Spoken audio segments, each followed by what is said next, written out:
walk in.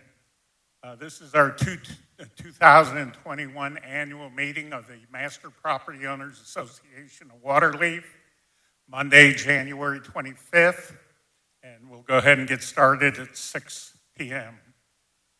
We've got some administrative procedures to go through first, and we'll work our way down through them. Then Ken Baumgartner will give us a CDD update. We'll talk a little bit about the 2021 Board of Directors. We have a couple things we have to do.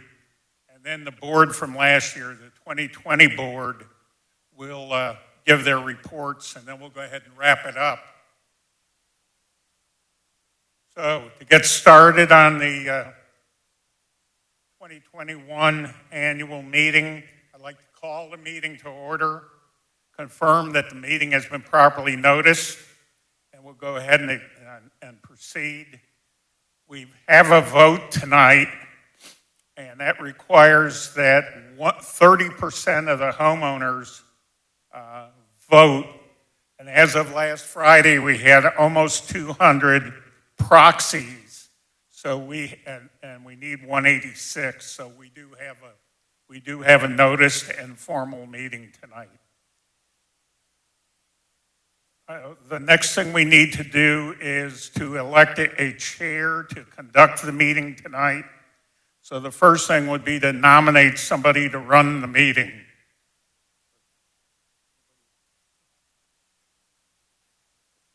Is there a second? Second. Is there anybody out in the audience? Franklin, you want to run this meeting? Okay, all in favor? Aye. All right, so the homeowner now can conduct the meeting.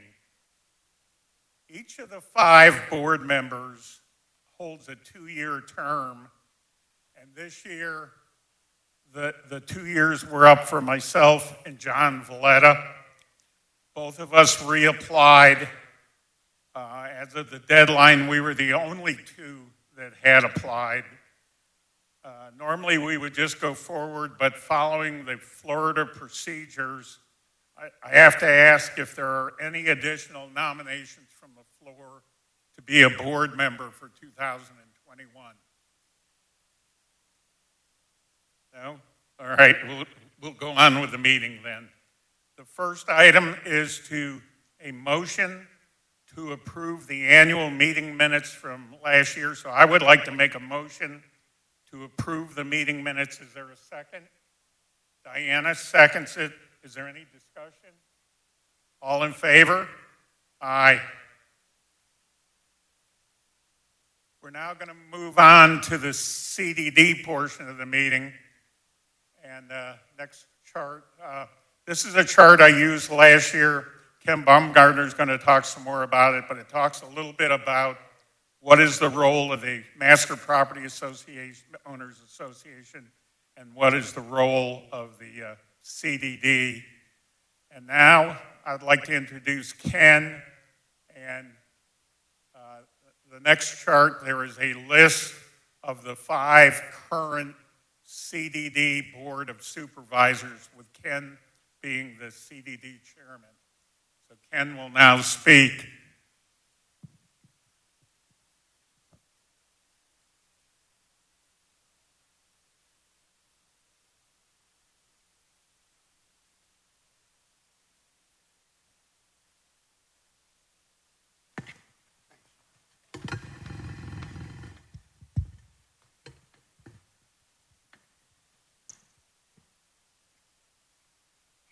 Okay, I'm going to try to, I noticed there was an echo, so I'm going to try to talk a little closer to the mic here.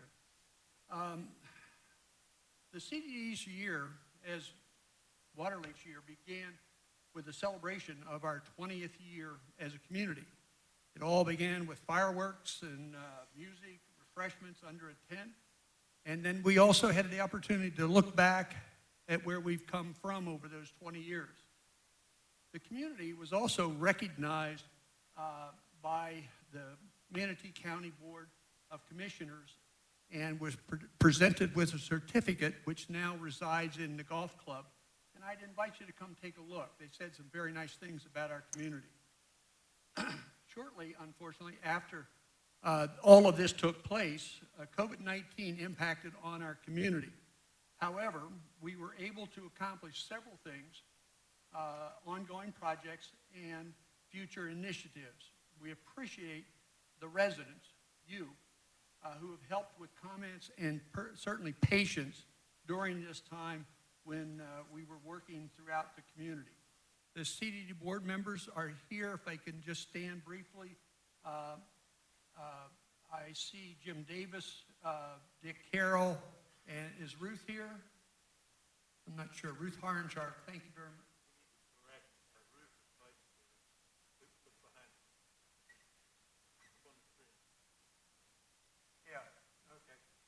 There's a, thank you. There's a mistake on the board. Ruth Harnchar is the vice chairperson this year. Sid Exynos came on to replace Al Heibach, who had been with us as the vice chair and member for 5 years. And certainly we miss Al and his commentary as the meetings went on. Projects that are going to be going on this year, we're going to, with the help of Jody Carroll, we're going to initiate a questionnaire that I call an amenities questionnaire. As most of you know, we're kind of landlocked at Waterlefe, and we can't, there's not a lot of wiggle room where we can do things, add amenities or add various activity zones. But we're going to take a look at it, and we're going to send out this survey to each of you and ask if you would just identify the kinds of things that you would like to see if we were able to pull something together as amenities. We certainly have golf, we have boating, fishing, those kinds of things. The River Club is there with all the many activities, but there may be other things that are missing that you would like to see us look at, and we will do that. Other projects are the typical erosion control, the roadways and walls, and the landscape work that we continue to do. All of these projects are ongoing projects. For example, the erosion control is probably close to $1 million in our investment in the community over the last 5 or 6 years, and it will be ongoing. The landscape group has done an excellent job of making our community look beautiful, keeping it updated, and they were awarded a $10,000 grant to do some work along Mossy Branch entrance to our community, and that will be awarded this year. That's a second grant that they have gotten, so they did a great job under the leadership of Dick Carroll. Safety, I want to take a minute to mention about safety because it's certainly a priority. We want to encourage everyone to do the kinds of things, that everyone will do with their garage doors and cars locked if you leave them outside. We also have a sheriff's patrol, but also there's a couple of things that each of you can do to help us, and that is disregarding stop signs. We all slide through them, I'm sure. And speeding on roadways. Once you get in certain areas of the community, you see an awful lot of people speeding to get out to the gates and Winding Stream and Mossy Branch. And we'd like to ask you to please slow down, or if you see someone that you happen to know, please let us know, and we'll certainly talk to those individuals. One other thing, bikes, I'm told by staff, bikes and recumbent bikes must obey stop signs, and we don't always see that happening, and we want to prevent accidents and ask if you would please take time to do this. The other area, which Bob Griswold and I both experienced recently, is that the traffic circle, there is a yield sign coming up Winding Stream and also Waterlefe Boulevard. And oftentimes people do not stop or slow down for the yield sign when there's traffic in the circle. That's important. Our website, which is operated with the help of Ruth Harnchar, it is fully operational now with ADA requirements that we've had, including maps and charts, photos, and things like that. The Mossy Branch Gate was a welcomed addition to the community, which provides access to residents living in that portion of our community, as well as those of us who want to get a shortcut to Costco. So it's been well received.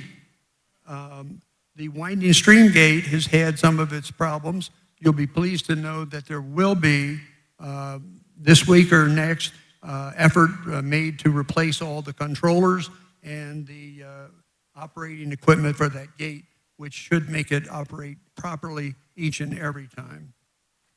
Also, if you have people coming to your home, or vendors in particular, they can't get in Mossy Branch and Winding Stream. They must come through the Waterlefe entrance. So please let them know that.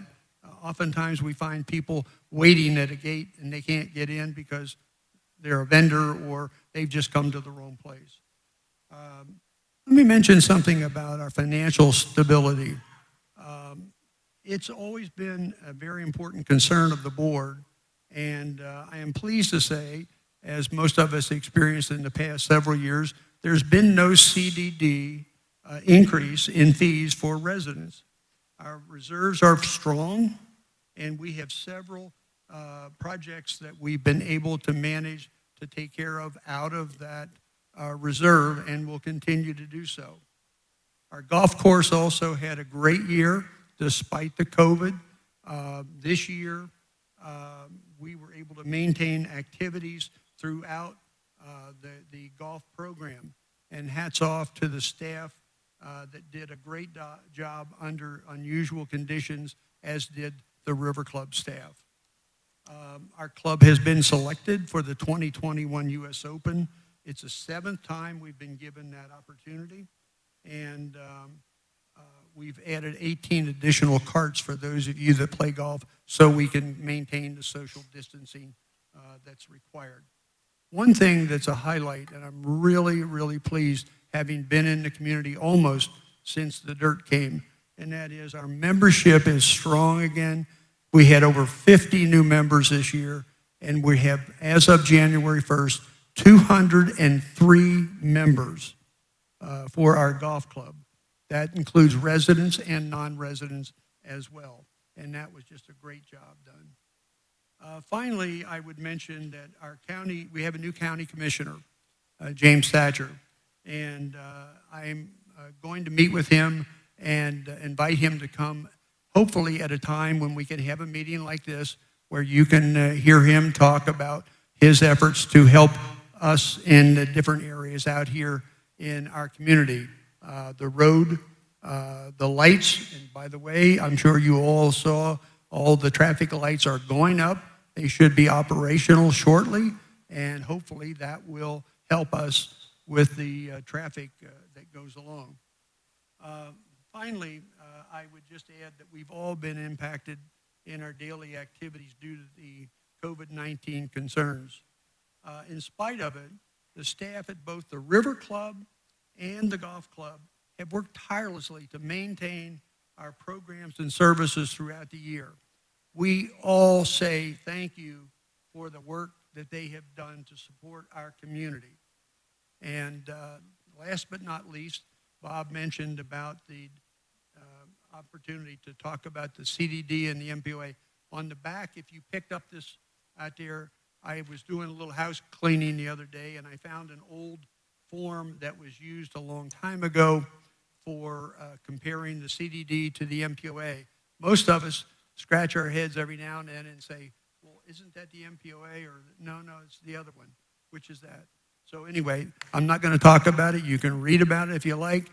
But we've got a lot of new residents, and hopefully this will help them. Again, thank you very much for coming.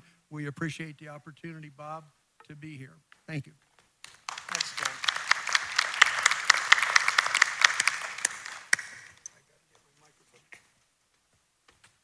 And we'd like to thank you for coming tonight and talking to us. I'm going to try to hold this mic up by my mouth and maybe talk a little softer, but close to the mic. So now we're going to move on to the 2020 board report. The 5 board members that you see here are the same ones last year as this year. The titles shown there are actually last year's title. We'll have a short meeting after this to elect officers for this year, and that's the order we're going to speak. Jody will follow me, then Jeff, John Valletta, and then Diana Young. So let me go ahead and get started. I'm going to talk about Waterlefe 2020, give you some MPOA updates. I have one committee chart tonight, and it's not going to tell you the answer or what the committees are. What it's going to do is tell you the process that we're going to follow Wednesday night in our first monthly meeting. And we'll do it in the form of making a motion to start with discussion and then voting on the committees for this year. I'll talk about Waterlefe maintenance at 20 years. You wonder where your money goes sometimes. And then the impacts of COVID. Before I get started, I've got one chart here that I want to look back on the past year.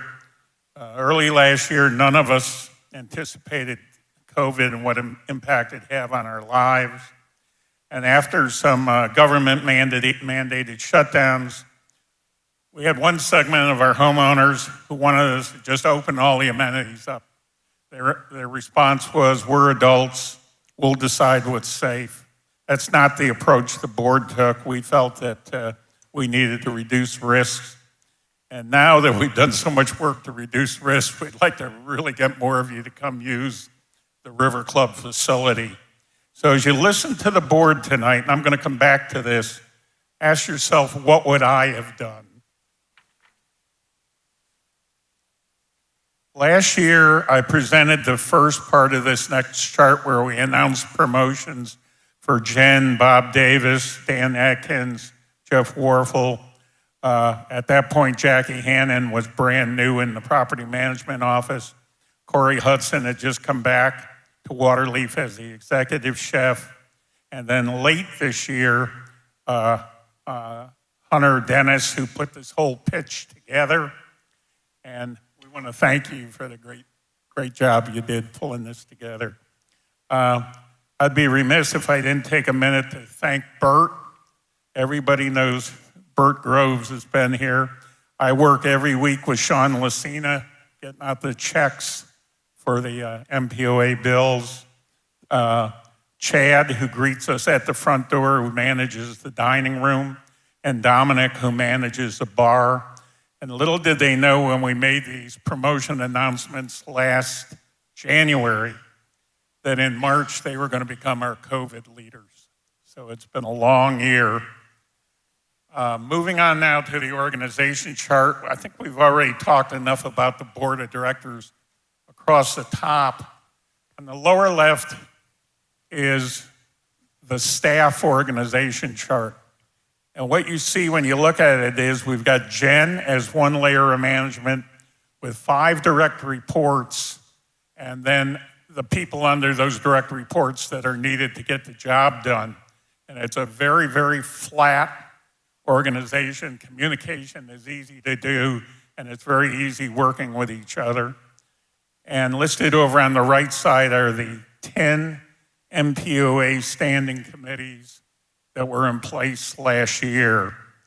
So by Florida statutes, we're required to periodically review the committees and make decisions on what we want to keep, what we want to change, what we want to add, and that's the process we'll be going through on Wednesday night. One final thing on the organization chart, on the right side under Jeff Warfel, you see Ben Lucina. I don't know if any of you, Ben is for 2 summers while he was going to college. He worked for us out there in the heat doing anything we asked him to do. He's now here right now employed as a full-time employee, but Ben's got a lot more runway than that. So if any of you keep in touch with your old bosses or old businesses when this COVID thing's over, if anybody asks you about a great young individual, make sure you mention Ben. Moving on now to talk about the sub-associations. We have the Watch, where there's 80 condos, Watch 2, 56 condos, the Shores, which is gated and private, 28 residents, and then also the Sound. So to all of those homeowners, we furnish the normal MPOA things that we do. We also provide property management for each one of their separate associations. And then in addition, we perform the CDD functions over at the Shores, since they can't, as a government organization, can't go on the private property. Moving on, the next subject are the villas. There's 156 residents there. Property management manages the villas' yard maintenance. We manage very specific activities that are performed by our contractor per the contract to a common standard. There's just been a long history of disappointments. We've been disappointed, they've been disappointed. And so Barb Lee undertook an effort with a landscape group to study what it was the homeowners wanted, worked with various potential contractors, defined an affordable work package, and then finally recommended that we work with Artistry. Property management then went and negotiated the contract, presented it to the board, which we approved, and we're 1 month into this contract. We'll see how this goes. The one additional thing the committee did was they put together a homeowner booklet, and it clearly defines the responsibilities of each property and of each party and what we need to do. I think if we can all work together per the booklet, we'll be in pretty good shape here. We'll see how it goes. The first bullet on this chart is one I presented last year where I said we're a deed-restricted community, and the MPOA administers a Waterlefe Declaration of Covenants, Restrictions, and Easements. What's changed here is that we have really ramped up our inspections and our compliance procedures and our reporting in 2020.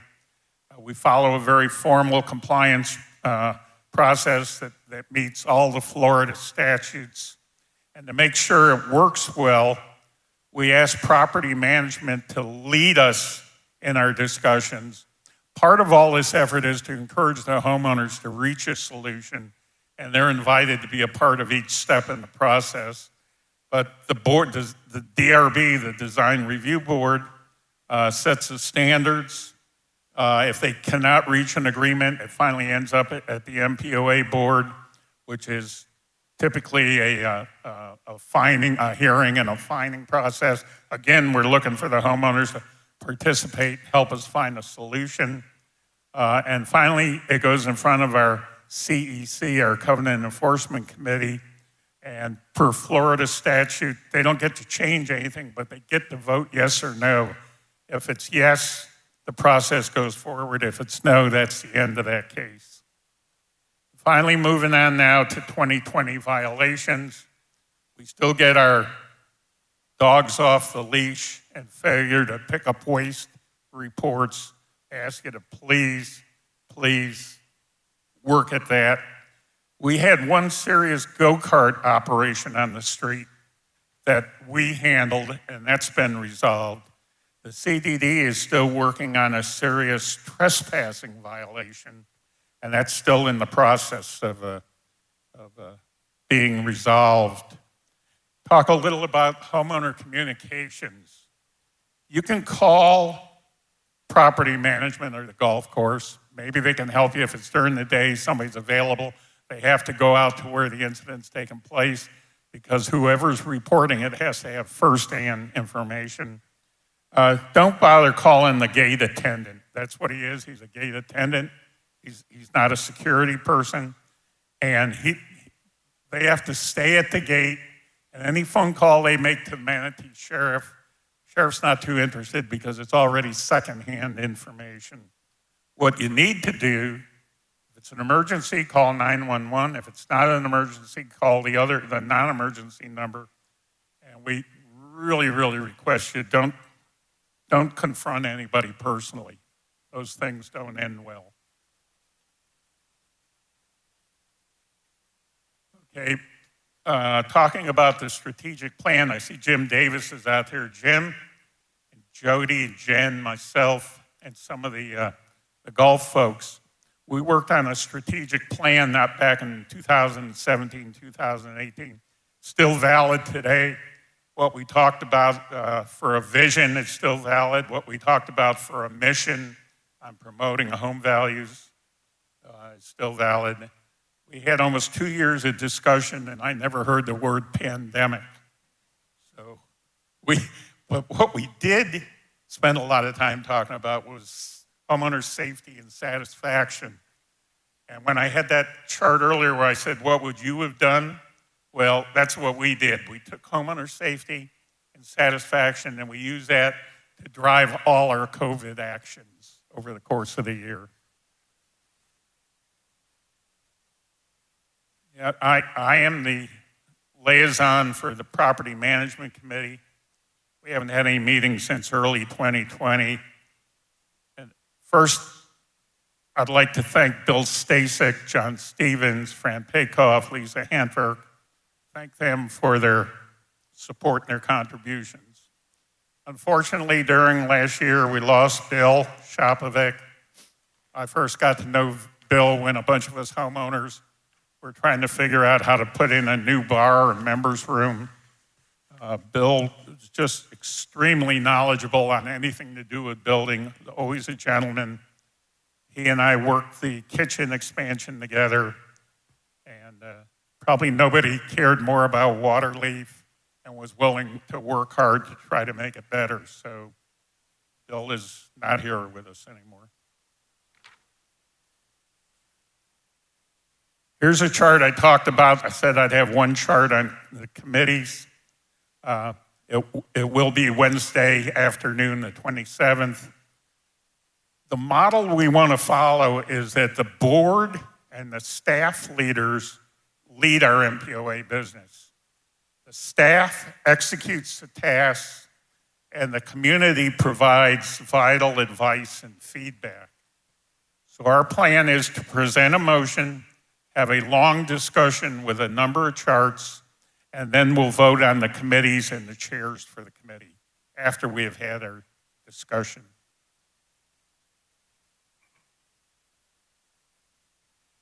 Moving on to Waterlefe maintenance, I've got 3 charts here I want to talk. You wonder where some of your money goes. Bad things always happen just on the start of a holiday weekend. That was our pool pump. This pool pump does not look like the one you get out in your backyard. This is a high horsepower, heavy-duty electrical device. We had an incident that melted down our main electric panel. We found the panel was bad. We had aged wiring where the insulation was cracked. And when we got it all back together, we found out we couldn't even use the same circuit breaker we had because electric code had changed over the years. Finally, we managed to get all those things done and get it back in operation. We've been updating and adding security cameras in various areas like the kayaks, the pool, fitness. And just like around the house, each one of our houses, we just continue to pressure wash outside surfaces around the River Club. Mailboxes are a challenge for us. Remember, you own the electric out to the mailbox. We own the mailbox, the pole, and all the electric at the pole. And it's just a never-ending battle for us to keep these 20-year-old devices working. We've even had poles that have corroded off at ground level just from the moisture content in the ground. We're seeing some of that same corrosion at ground level in our carriage lights around the River Club. And we're either going to have to come up with a clever fix or we will face replacing them in a few years. The next one was another one leading into a long holiday weekend. Got a call that the boat lift wouldn't work. Jeff and I worked on trying to figure it out, called the electric company. When they slid the cover back that covers the main transformer, there was not a square inch open space area. It was completely filled with ants. And they said they see that down here sometimes in Florida. And it actually failed the transformer. They had to replace it and got us back in business again. The point, we sealed the wooden ramp that goes down to the point. We've refurbished the observation tower. We purchased replacement tables and benches for down there. They're installed. In the playground, we had to shut the playground down for a safety violation with help from a couple of our residents. I think I see one of them out there. A couple of our residents, I see them both out there, as a matter of fact. A couple of our residents who then also brought in a vendor, and we were able to figure out how to make some changes like removing the slide and a step and get ourselves back in business again. So the playground reopened, and this year we have some additional corrosion fixes to do on the structure. Jody's going to help with us trying to figure out what point upgrade options we might want. We've got some enhanced features for the playground. We've designed a fenced-in dog park. Property management has costs on the notional design that we have. And it's a standalone area, and you can still walk down the sidewalk if you want to go down to the end of the point. There was a request to improve the kayak launch ramp. We've already done that. We've got a fairly nice looking design now with gravel and crushed stone or crushed shells going down to the water's edge. I think we really need some feedback from the kayakers to see whether what we've done is adequate. I got one thumb up. Whether it's adequate, and it'll really be, does it stay? If it's adequate today, is it adequate a month from now? So we'll watch that and see if we need to do anything additional there. We also want to add some plants and some new grass, and we've got to get the irrigation system up and working before we do that. Now, the things I've gone through were the ones I just wanted to highlight. When John Valletta speaks on the finance part of it, he's got another long list of additional items that we fixed in the past year. I'll move on to my final subject now, the COVID impacts at Waterlefe. If I look back at it and I say we navigated the evolving rules. We launched physical changes at the River Club, trained the staff, introduced new operational procedures. We reopened the amenities as soon as we felt that we had adequately reduced the risk. And we tried our best to sustain the health of the business operations. I've got some dates here that, if you remember, we shut down on March 17th. Following day, we opened up for takeout. We opened up to dine-in towards the end of May. Opened the pool with an attendant and present on June 2nd. Reopened the fitness center on September 28th. We slashed revenues to meet, or expenses to meet revenues. Bob Davis secured a forgivable PPP loan. And again, I won't take anything away from John's talk, but if you happen to be down in the property management office, thank Bob for making that happen. That really helped our hourly service staff. So thank you for supporting our carryout business. Many plussed up your tips during those really tough months to help the servers. We had one really big donation from a homeowner who wished to remain anonymous. And we can look back, and I think we've been working to do the best we can to keep all of our hourly service staff employed.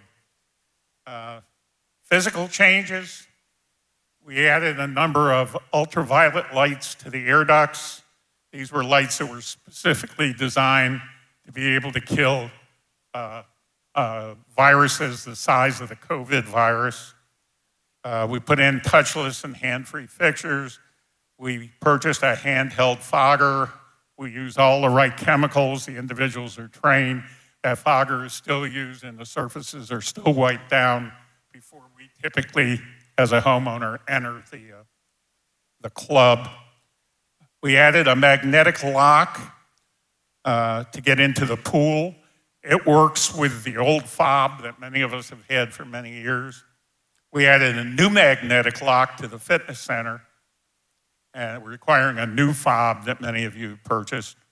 And as you enter the door, there's a self-temperature check machine.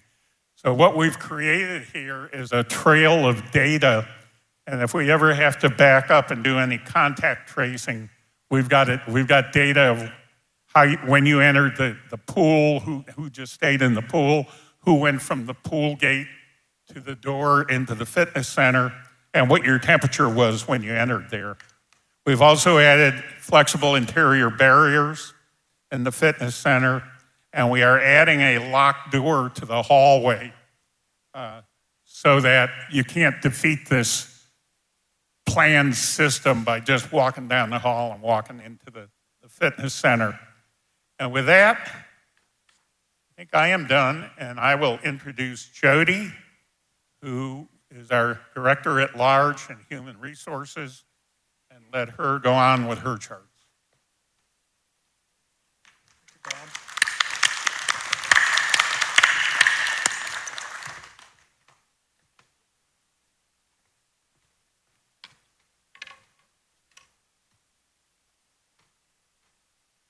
Forgive me, there's a lot of paraphernalia here. I've got to get ready.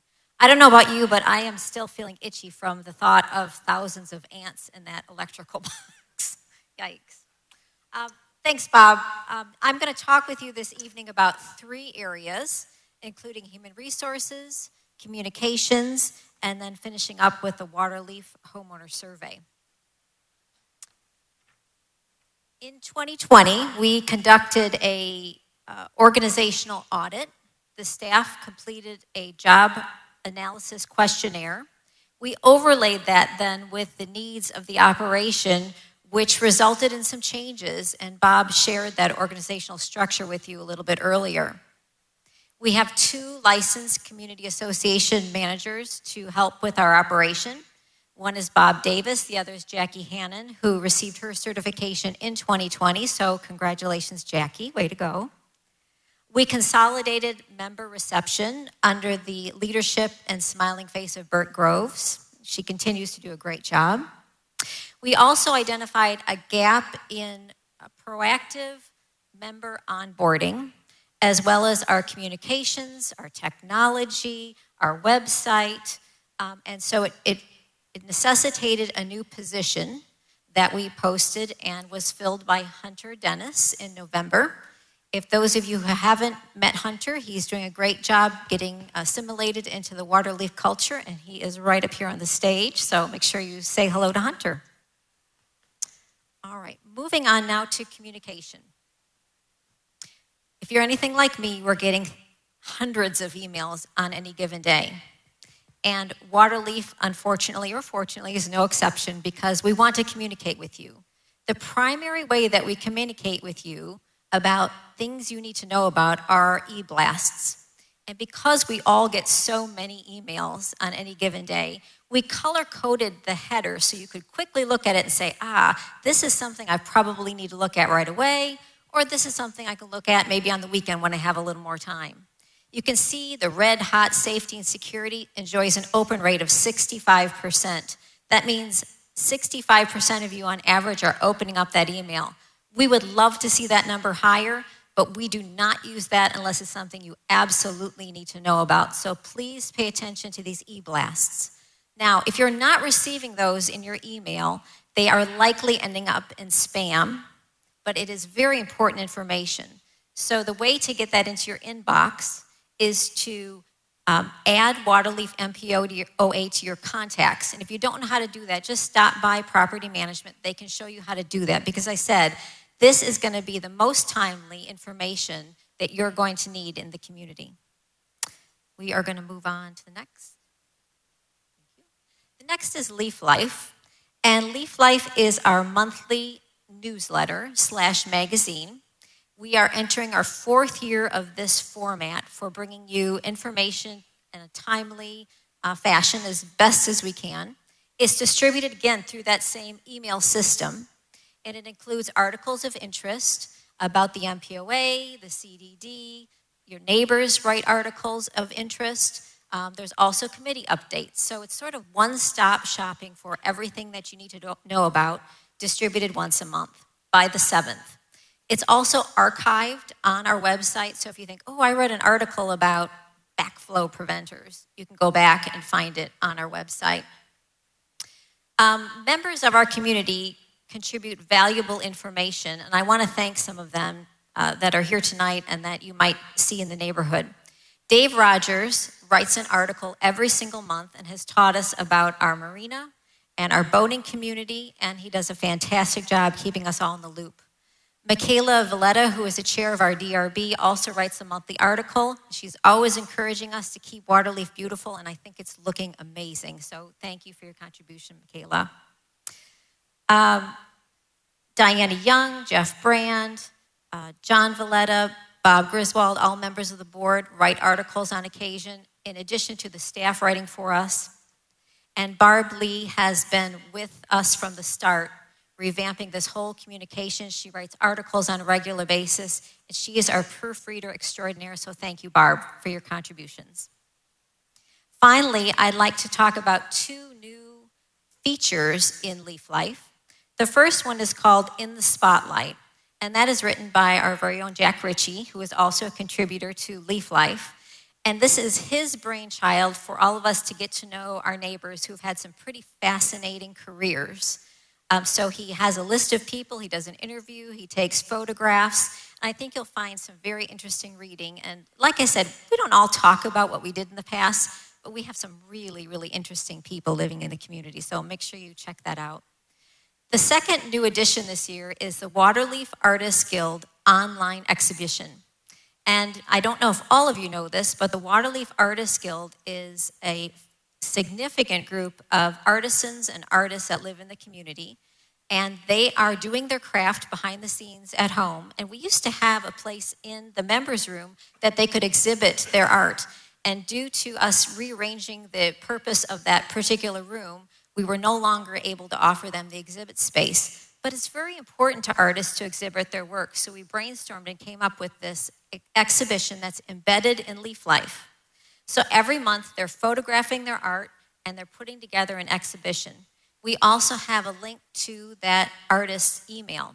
I encourage you to take a look at these exhibitions, and if you're up for it, drop that artist a line and say, hey, I really enjoyed your work. They would really appreciate that.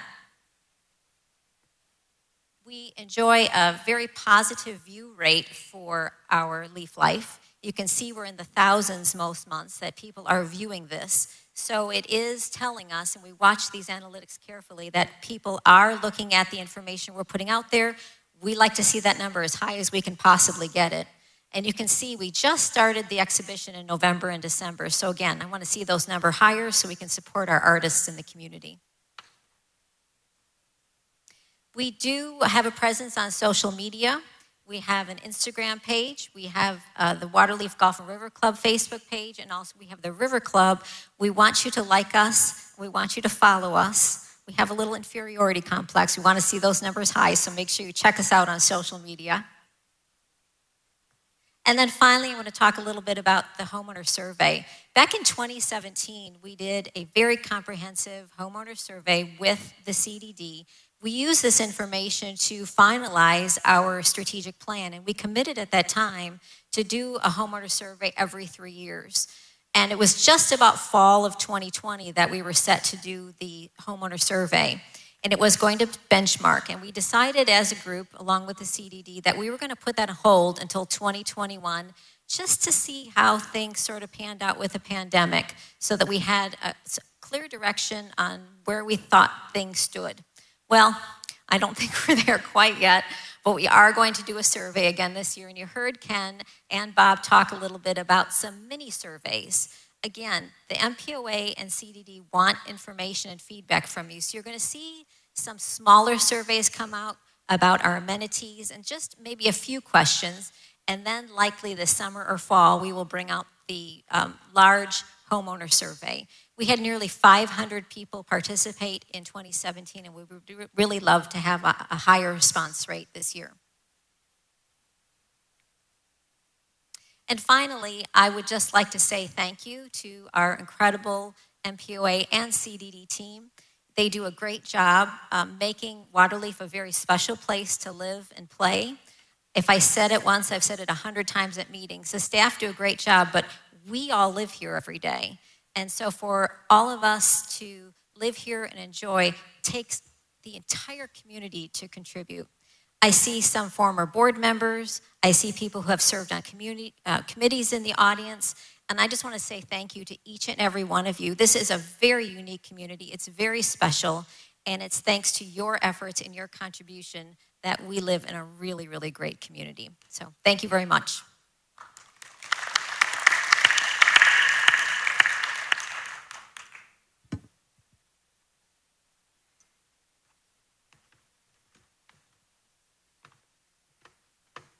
Good. Can you hear me? Is my mic on? Yep. Okay.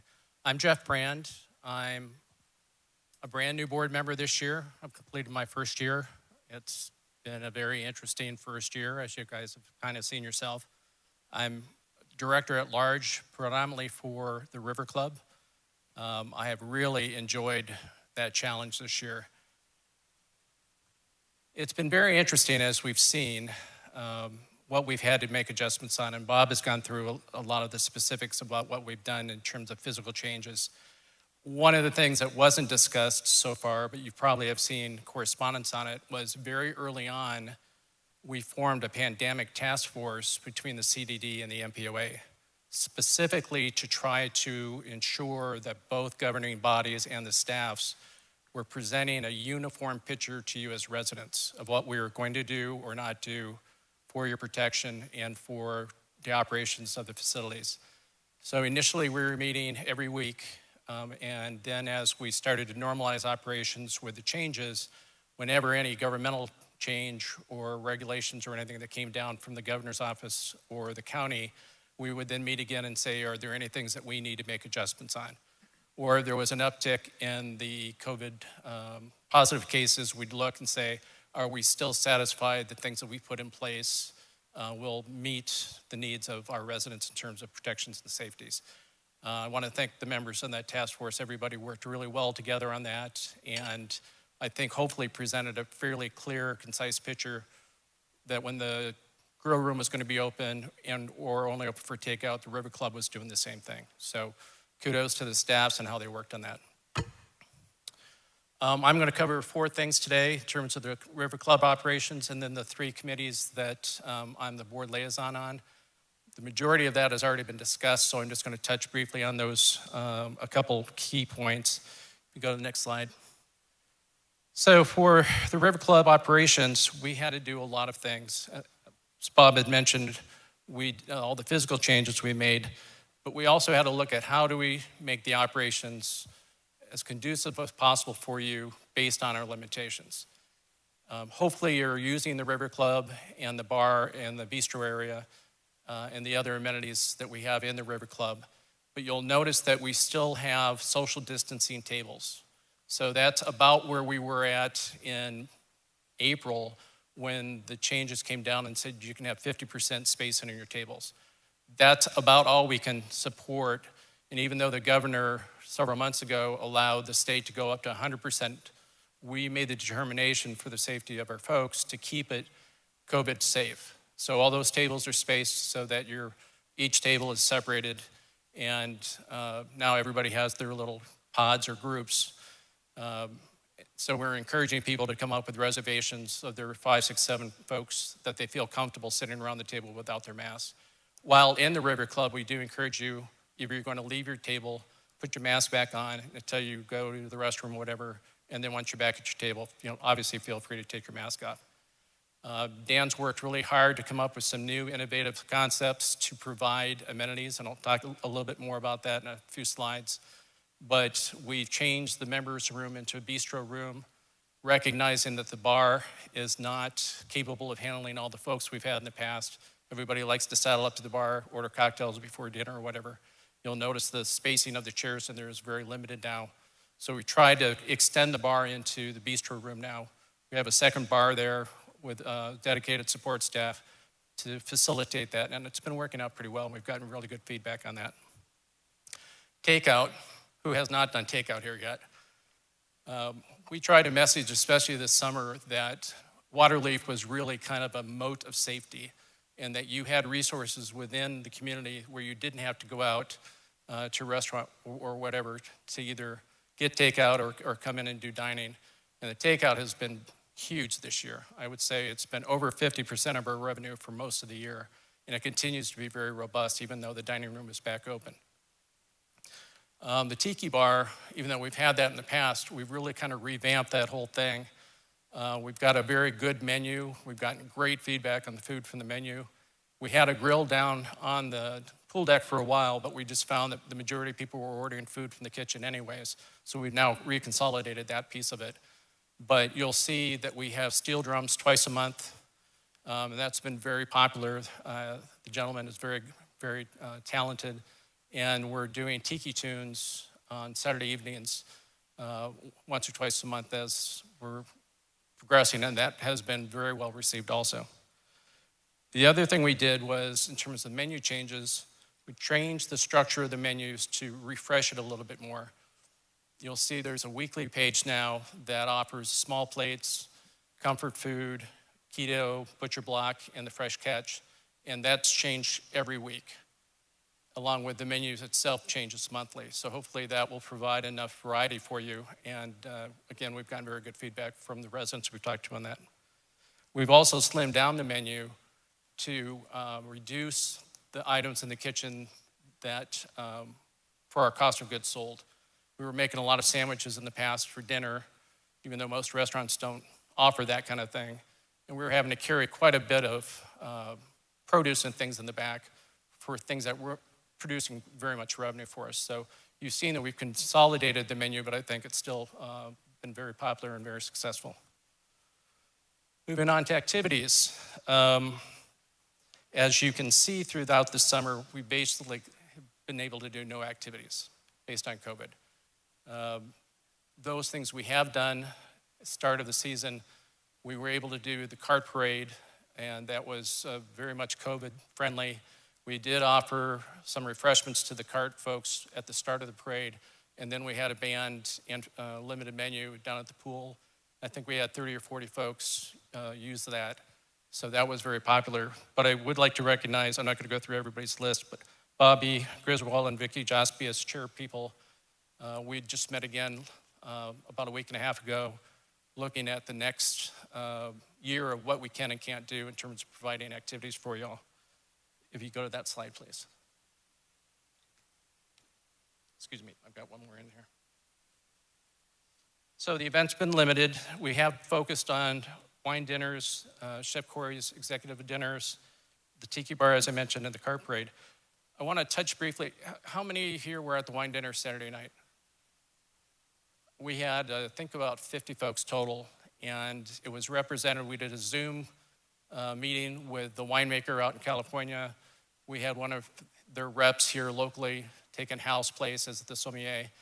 And Corey, I got to tell you, I mean, we had 5 courses of dinner, all small plates, and each one you're like, well, that's got to be my favorite. And then the next one came out, go, that was really good too. This one's now my favorite. And then the next one comes out, you're like, all right, I'm really confused because this one's now my favorite. And I think universally everybody really, really enjoyed it. And for the price, we had 5 different rounds of wine and the dinner, and I think it was like $75 a person. And it was really, really good. So if you see those come out in the future, highly recommend you come out and do those. Next slide. So this is what we're planning coming up for the next year. Obviously, the vaccines and what's going on with COVID will drive whether these go or not, but these are in the planning stages right now. You have seen the emails for the Valentine's dinner. Highly encourage you to sign up for that. But these will also be listed on the Waterlefe webpage. Okay, moving on to the Welcome Committee. Even though we were not able to do our normal welcoming to the newcomers of Waterlefe, Barb Lee and her group did a really good job. You can go to the next slide, please. On getting information out to them and providing assimilation information and, very much hands-on contacting people. We're now putting that function into the staff, and we'll start to see that mature as we go forward into 21. Do we have any new Waterlefe residents here tonight that have been out your first year here? Please stand up for a second. Welcome, guys. Hopefully you found that this is a special place to live, as Jody said. Barbie and I were in the Air Force for 30 years. We moved all around the world, lived in a lot of different places around the United States. I've never been in a community like Waterlefe, and this is one of the reasons why I joined the board, because it's just an amazing place, and it's because of all the efforts you do in supporting each other and in supporting the committees and things that really makes this place special. Next chart. Bob already talked about the Village Landscape Committee. I would just like to say thank you to the task force members, along with the group that makes up the committee right now, led by Barb. If you go to the next slide, they spent well over 350 hours as a group putting together all the requirements, the statement of works, the evaluation of the proposals from the contractors, making that recommendation of the contractor to property management that then went to the board for approval. Huge amount of work. And Barb, thank you so much. Your leadership was well recognized here, and we all appreciate it. Thank you. And with that, I'm done, and I will pass it on to John Valletta for finance. Thank you.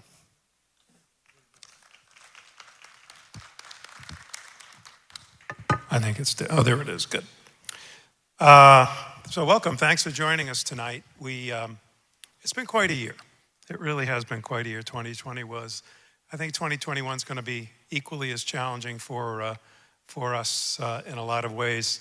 This was my first year being responsible for the finances of the community, so it was a bit of an introduction by fire, I will say.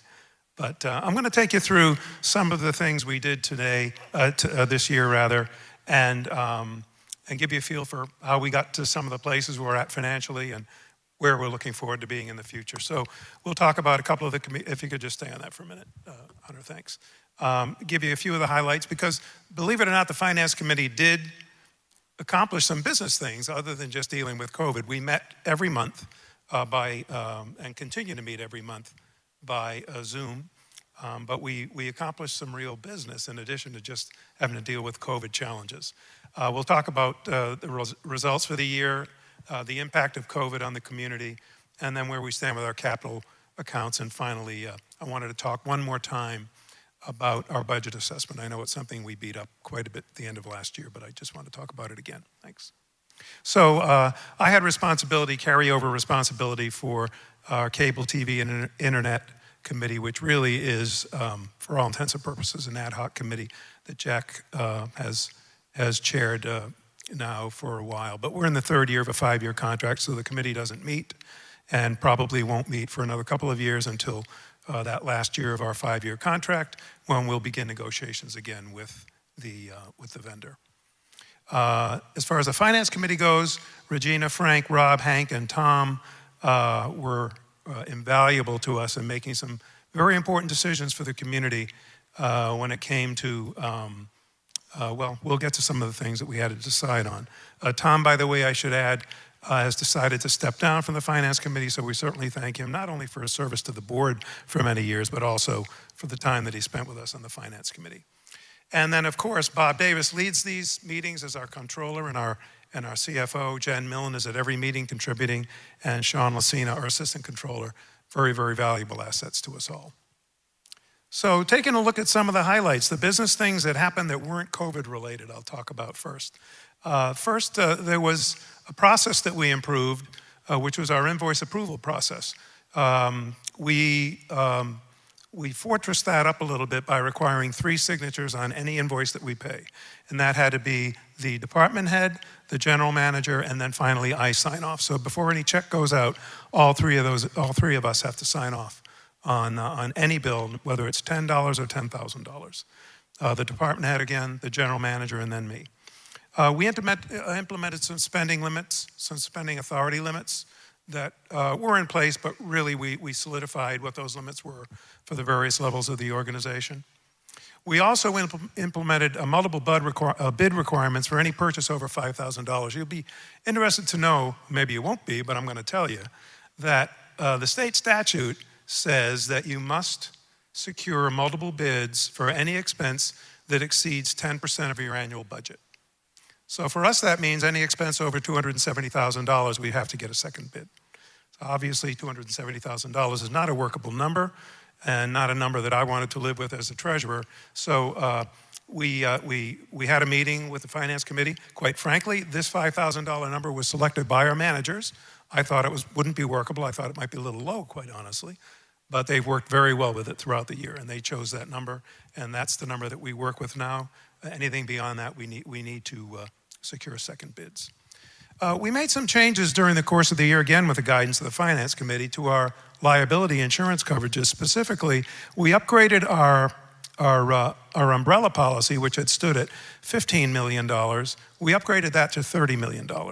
And the reason we did that is we thought about some of the liability issues that we could have with a boat lift, with marina on the channels, with the point and everything that goes on down there, with a swimming pool, with a fitness center. So can you click to the next slide? Yeah, we upgraded that to $30 million from $15 million.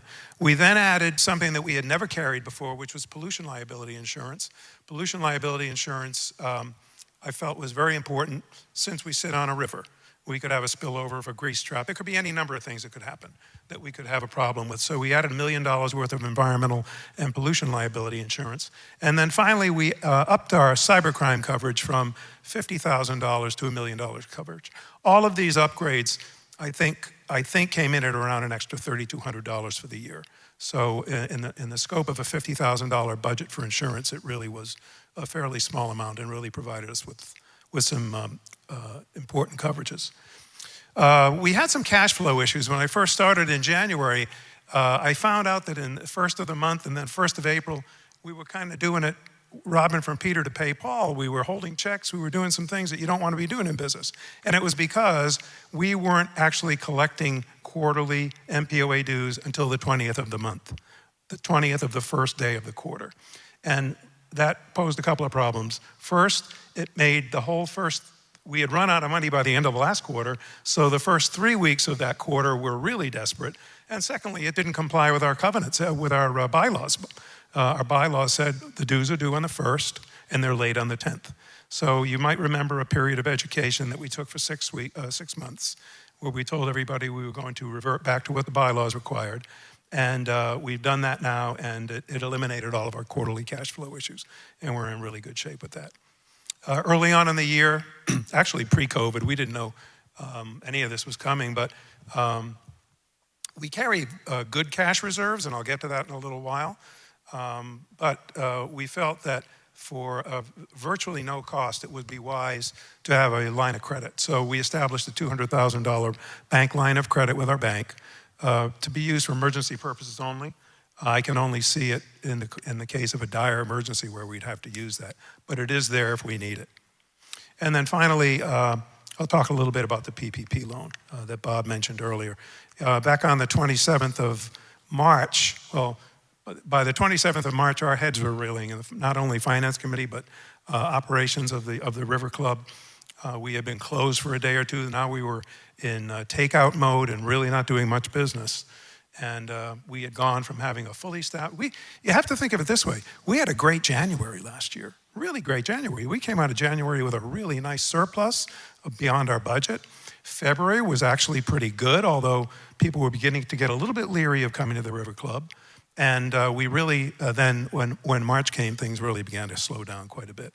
So on the 27th of March, the president signed the CARES Act, the Coronavirus Aid and Security Act.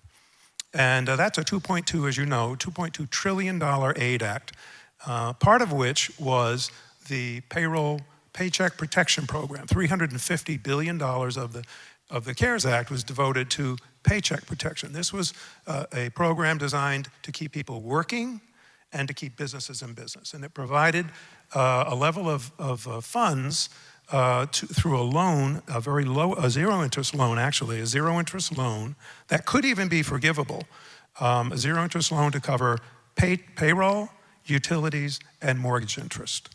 And obviously, as you know, there was quite a bit of take on that throughout the country. We qualified, Bob Davis did the calculations, and we qualified for $225,000. That was the number that we came up with. A week after the president signed it, on April 3rd, Friday, April 3rd, was the first day you could apply. So at 8:31 a.m. on Friday, April 3rd, Bob hit the send button, and off went our application. And 12 days later, there was $225,000 sitting in our bank account, thanks to Bob's effort. And it really, really helped, not only through the generosity of all of our residents to our employees, but it really saved the day and really helped us get through a very, very, very trying time for our operation in the MPOA and the River Club. And that's the good news. The better news is, if you'll go to the next slide, that about 2 weeks ago, we got notice from the bank that the SBA had paid off the loan and the loan was forgiven. So the loan has been totally forgiven now by the bank, and we're on our way. And I think without that, it would have been a very, very dire situation for us. So here's how we finished up the year. The MPOA in general, those are the fees that are collected in our quarterly dues. We actually had a surplus of about $29,000.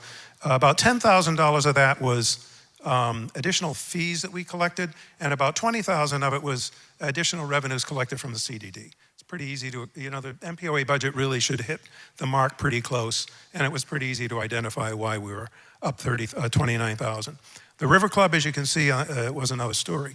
And at the end of the year, we were down about $230,000, a little bit north of $230,000.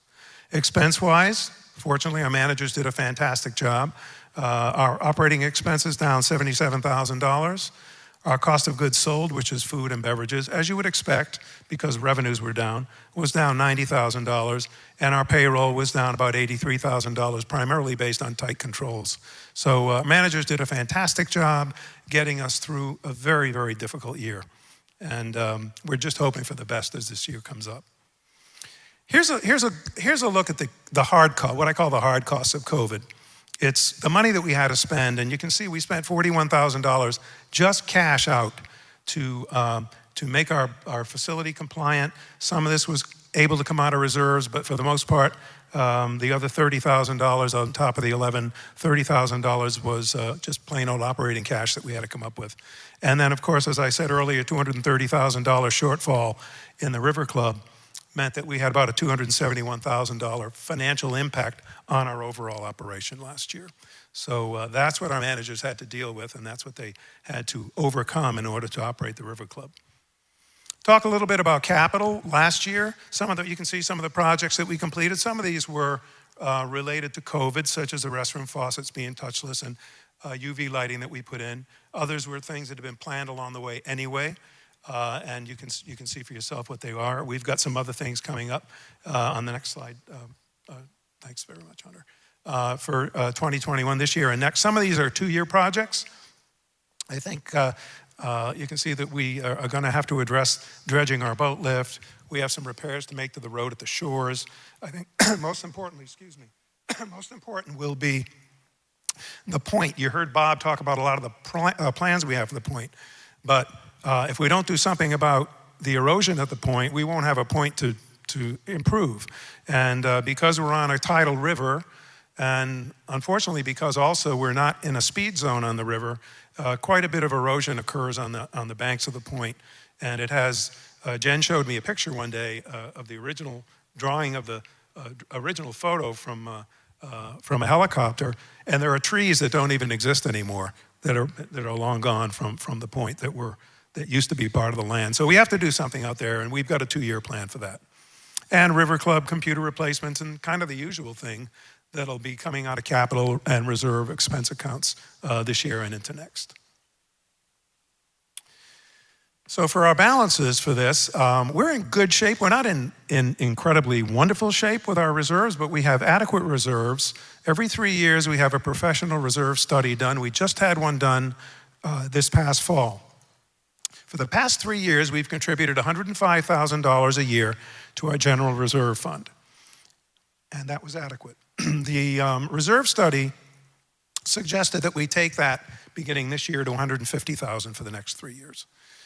Feeling that if we don't, as the building ages and as the facilities age, we could run out of money at some point. So we need to beef that up. Frankly, as we planned for the budget for this year, we just felt that 150 was just a little bit beyond our stretch.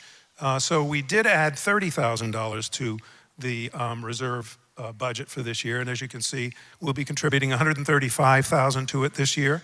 And then in addition to that, $12,200 that comes in for the boat lift and $20,000 to the shores reserve. So overall, at the end of 2020, we sat with $346,000 in reserve funds, but they have to be dedicated to these specific uses. They can't be intermingled.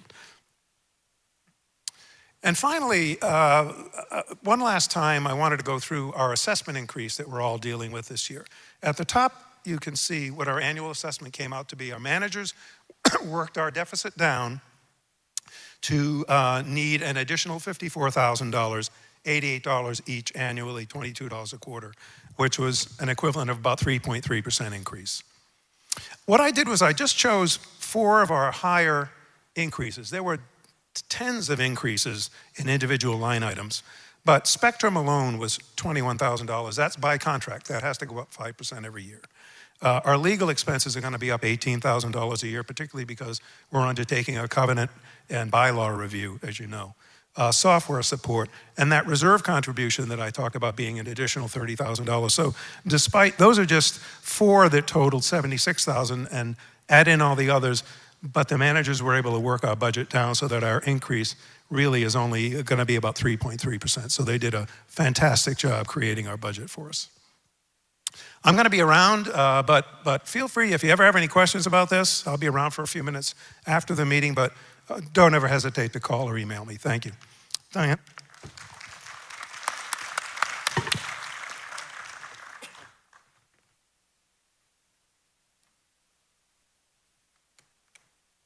I'm Diana Young, the corporate secretary. And if you didn't know my name, you know it as you've seen my name in all the proxies and all the information has gone out. And I'd like to thank those people who aren't here that send in their proxies, and those of you out there who helped me get the vote out so we could get these proxies in. I thank you so much.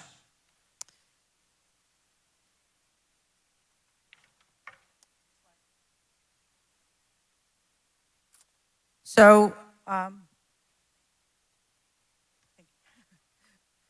it was an interesting year, as everyone has said, and we had, I think, about 2 meetings of our committees before we had to go into either virtual mode or phone calls to each other. And with those virtual modes, we had all learn the name Zoom, learn how to use Zoom. We had technical difficulties and the systems up and down, and we had some humorous stories as we tried to use our Zoom. But regardless, everyone still of these committees got their work done.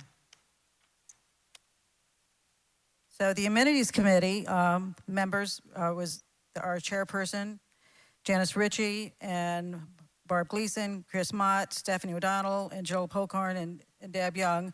We met, I think, twice before COVID hit, and we even before COVID hit, we had decided that there were no major projects scheduled for this year, and so that we could go on a hiatus. And then with the reorganization of the Property Management Office, it was decided that more and more responsibility of the amenities is now in the care of taking of the property management. And so we decided that this committee was a committee that could be resolved. And we thanked everyone for their time and everything that was done. And I would like to personally thank Janice and all of her committee members for all that you've accomplished for this community over the years.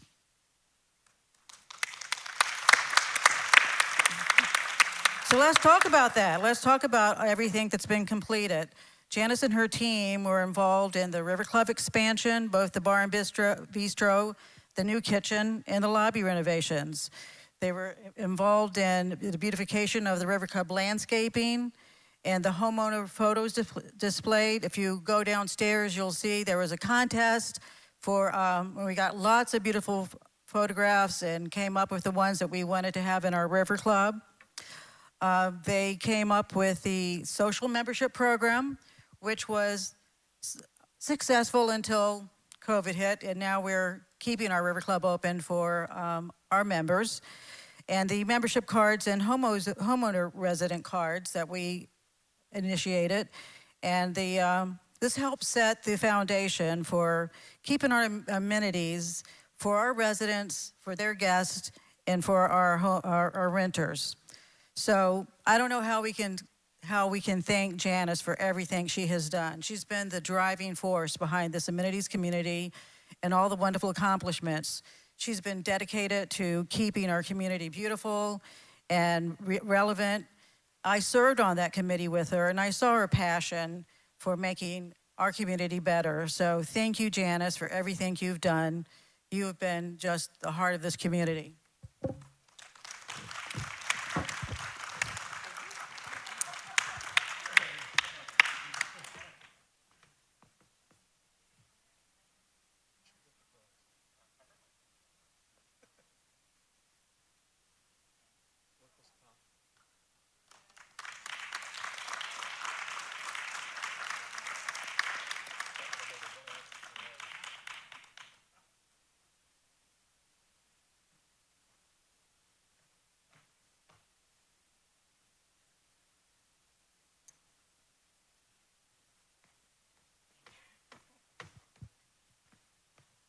Next slide.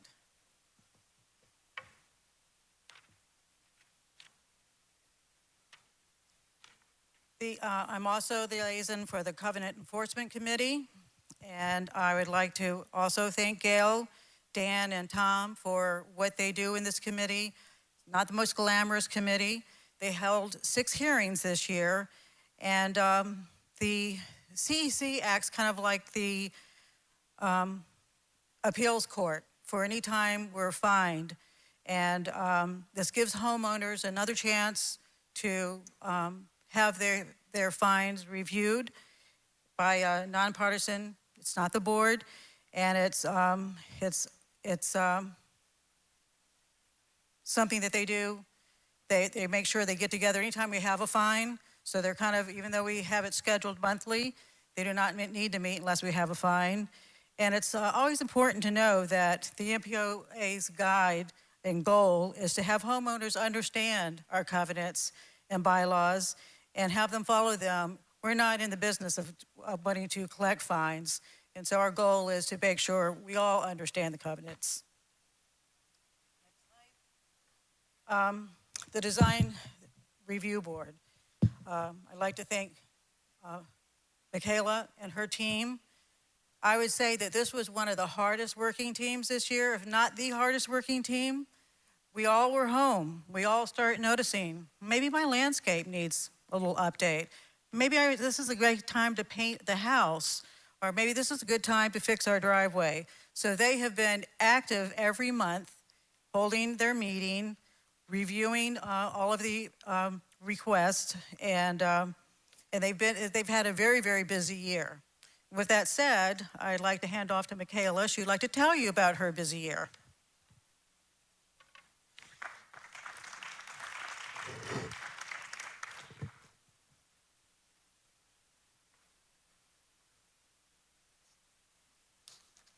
Thank you, Diane.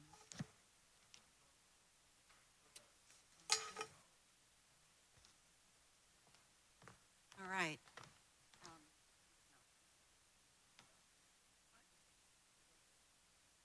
Okay. Yes, can you hear me? All right, all right. Thank you, Diana. Appreciate it. And we really were busy. She wasn't kidding about that. I wanted, okay, all righty. I do want to thank Diana, but also all the members of the board for all of their support throughout the year. But most of all, I want to thank every member of my DRB team for their continued hard work and their commitment to the objectives of the charter. I appreciate everything that you all do. We have two liaisons, one, Diana Young, our board liaison, and we also have a CD liaison, Ruth Horinger. The DRB requires CDD input and approval in some cases on matters that relate to waterways, docks, property easements, and I want to thank Ruth for all her feedback regarding CDD matters. Of course, I'd be remiss if I didn't give a giant thank you to our general manager, Jen Milne, for her leadership, and also to Jackie Hannon for her assistance to the DRB and putting up with us for all this time. Thank you so much. Basically, the DRB role is to review your application for residential change to help ensure the compliance with our covenants. As a deed-restricted community, that I hope you all know and remember that we are, the covenants and rules that control the appearance of Waterlefe homes assure us of the consistent environment with no extremes in home exteriors or landscape design. These governing rules and the consistency that they all ensure are what helps maintain the value of our properties. The beautiful landscape and flowers that the CDD maintains and the beautiful homes that we have here are the reason that many of us chose Waterlefe as home. Okay, now let me talk about 2020. There's lots to talk about. Many of our snowbirds remained here in Waterlefe due to the pandemic, and as Diana mentioned earlier, they were really busy, so lots of projects happened throughout the community. We got used to Zoom meetings pretty quickly, had some difficulties, but we powered through it and just continued the work. We approve the applications, and oftentimes we work with residents, maybe make a suggestion or two prior to the project starting. So remember to fill out your application before you start the work. As you can see on the slide, we reviewed 151 applications for residential change. They were reviewed and approved. Jackie, our association manager, provided us with all the necessary documents, and in some cases, that's a lot, that are needed to assist in the approval process. And as I said, in some cases, CDD guidance is very necessary. We reviewed and approved new landscaping borders. Can you do that slide with the photos? Yeah. We reviewed landscaping borders, driveway installations, houses being painted, and many other projects. If you'll note on the photos, the photo on the left is a new install in a driveway, and then sometime later they painted their home to complement the new pavers. I think it looks fantastic, and I wanted to give you a good example of some of the projects. The other one is just a landscape refresh. So it just shows you the one on the left, and then the one on the right is the refresh. So small changes can have a big impact. You can even do that to paint your front door, your shutters. It will give your home a fresh new look. So your Waterlefe residents were really busy during your self-imposed lockdown. And as our community continues to mature, it's extremely important to maintain the integrity of the original design while being proactive and always forward-thinking. The ongoing goal of the DRB doesn't change from year to year. It's to assist you in achieving your exterior change objectives while remaining compliant with the documents. The DRB is currently working on updating our existing guidelines, and this has been a huge project. Many, many hours have gone into this. They will be more comprehensive, clear, and informative. And I thank you to the whole team. We had a couple of meetings separate from our regular meeting time, that we all met and worked really hard, and then many other hours. So it's going to be a great document that you'll all enjoy. The board should be receiving this very soon, and then hopefully we'll be getting their approval. We are always updating our existing paint schemes, one of my favorite topics to talk about. And we're currently working with Sherwin-Williams to develop more interesting trim colors and color options for the community. So if you could put that slide up, that'd be great. Please remember to go to Sherwin-Williams, and they're offering the discount that they offered us last year. They're still offering. They've really been a great partner to work with.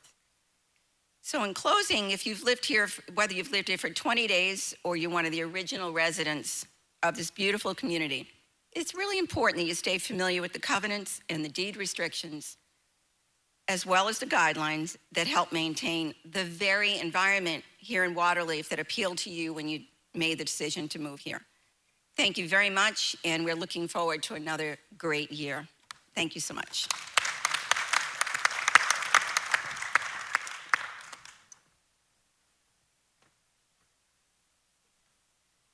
Okay, just hang with us another couple of minutes here. We're almost done. Is Jen back there? Jen, first of all, we want to thank Jen for the great job she has done, the leadership she has provided as our general manager. I just thank you very much. And now we need to talk about the motion that we voted on for tonight. Required 2/3 of the homeowners to vote yes, which is a number like 412. And we got to total votes cast 348 with 336 yeses. So it did not pass. We didn't even have enough homeowners vote that if we had all passed or all voted yes. So that motion has failed for tonight. Any of the other board members got anything they want to say here? Wrapping up, I want to thank the board members for their great presentations tonight. Not only thank Jen, but back there, is that Jackie and Bert? Is that who I see? Okay. And all of the staff that participated tonight. We're going to go ahead and close this meeting out. The board is going to meet for 5 or 10 minutes here, and then if anybody wants, it's a public meeting, so if anybody, I'll use a mic. If anybody wants to listen in, you can do that. We're going to be voting on board officers for the 2021. And so this meeting is officially adjourned. And we'll go ahead and have a little conversation here, and we'll do it publicly with a mic. And we're entering into our second meeting now.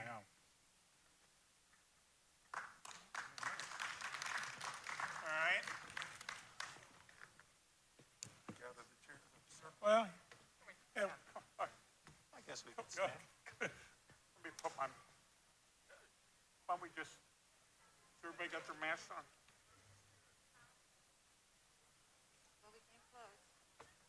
This is a meeting to decide who's going to be in what officer positions for the coming year. And this past year, I was president, you were vice president and finance, and you were corporate secretary. And those are the 3 positions we have to vote on. Would anybody like to change positions? Okay. Can we pass another motion that we just keep the positions the same for the coming year? If everyone's agreeable. All right. This is a motion where we all agree that we will keep the same positions this year that we had during the previous year. Is there a second for that?